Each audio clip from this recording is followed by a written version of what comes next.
मित्रांनो, प्रवीचा प्रेमपूर्वक नमस्कार. तुमच्यासाठी काही खास गोष्टी ज्या मला माझ्या वाचनातून मिळाल्या, त्या नक्कीच तुम्हाला मी सांगितल्या तर काहीतरी फायदा होऊ शकतो असा मला विश्वास आहे. आपण बऱ्याचदा म्हणतो की मला आता खूप थकवा आलाय, गळून गेल्यासारखं झालंय. या बाबतीत अनेक शास्त्रज्ञांनी, मानसशास्त्रज्ञांनी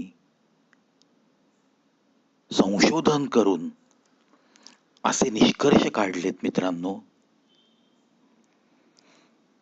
की माणूस जेव्हा असं बोलतो, तो जो काही त्याचा थकवा असतो, तो थकवा शारीरिक नसतो. एक प्रकारच्या विचार करण्याच्या प्रवृत्तीने तो त्याच्या मानसिकतेतूनच त्याला आलेला थकवा असतो. आणि हे साधं सुधं नाहीये, बड्या बड्या दिग्गज शास्त्रज्ञांनी हे सिद्ध केलंय.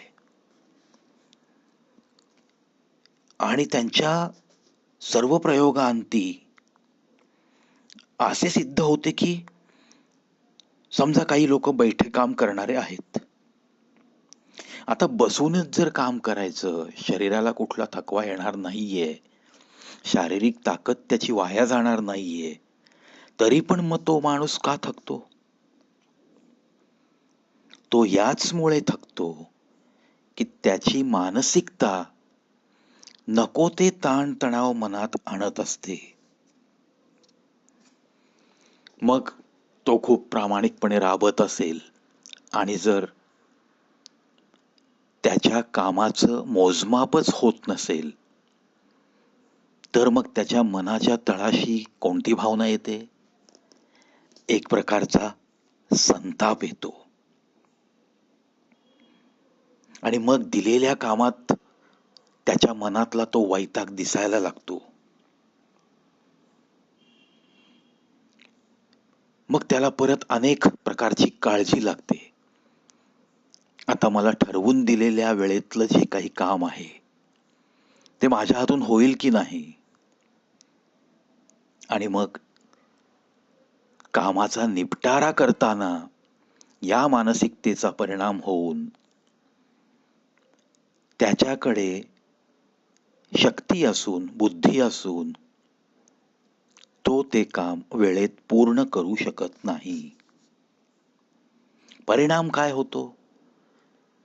घरी जाताना पण तो संताप, चीड, वैताग अशा सगळ्या नकारात्मक गोष्टी घेऊन घरी पोहोचतो. म्हणजे हा जो मानसिक थकवा आहे, हा थकवा तुमचं पूर्ण आयुष्य उद्ध्वस्त करू शकतो. धड तुम्ही जिथे काम करता तिथे आनंदी नाही, तिथला वैताग घेऊन घरी आलात तर घरी तुम्ही आनंदी नाही, आणि तुम्ही स्वतः जेव्हा आनंदी नाहीत तेव्हा तुम्ही घरातल्या लोकांना काय आनंद देणार? किंवा तुम्हाला भेटणाऱ्या लोकांमध्ये तुम्ही कोणत्या आनंदाने मिसळू शकणार? म्हणूनच शारीरिक कष्टामुळे क्वचित थकवा जाणवतो. जो समजा तुम्ही 1-4 तास विश्रांती घेतली तर तो शारीरिक थकवा निघून जाईल.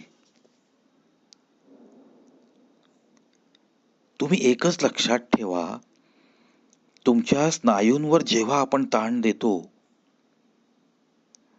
तेव्हाच तुम्हाला शारीरिक थकवा येतो. मग तो थकवा कसा घालवणार? मग स्नायूंना आराम मिळाला पाहिजे, ह्याच्याकरता तुमच्या सबकॉन्शियस माइंडला शांतपणे बसून तुम्हाला तसं सांगावं लागतं. मनामध्ये येणाऱ्या नकारात्मक विचारांना, संताप, चीड, वैताग या गोष्टींना जाऊ दे, आता नको, अशा काही आज्ञा द्याव्या लागतात. आणि मग हळूहळू मन स्थिर होतं, शांत होतं आणि तुमचा मानसिक थकवा हळूहळू गेला की तुम्हाला आपोआप प्रसन्न वाटायला लागतं.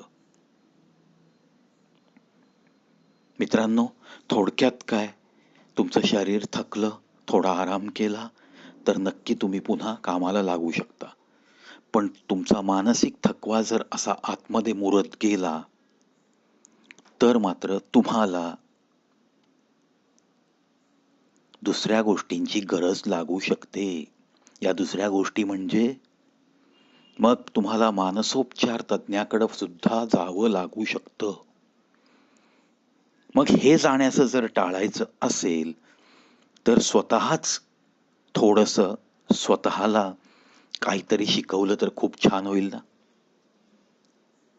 म्हणून ताण, तणाव, जो काही वैताग, चीड, जे काही स्वतःच्या परिस्थितीनुसार मनामध्ये निर्माण होणाऱ्या नकारात्मक भावना, यांना फार काळ मनामध्ये स्थान देऊ नका.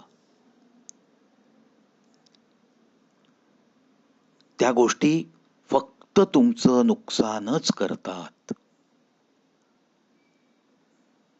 तुमची सर्व ऊर्जा त्यामध्येच खर्ची पडते. आणि मग जीवनात सकारात्मक गोष्टी, सकारात्मक विचार या तुम्हाला फार दूरच्या वाटायला लागतात. आणि थोडक्यात आयुष्य बेरंग होण्याच्या मार्गावर जातं. असं होऊ नये याच माझ्या तुम्हाला सदिच्छा. मित्रांनो, आज इथंच थांबूया. पुन्हा एका नव्या व्हिडिओसह उद्या नक्की भेटेन. आज्ञा असावी.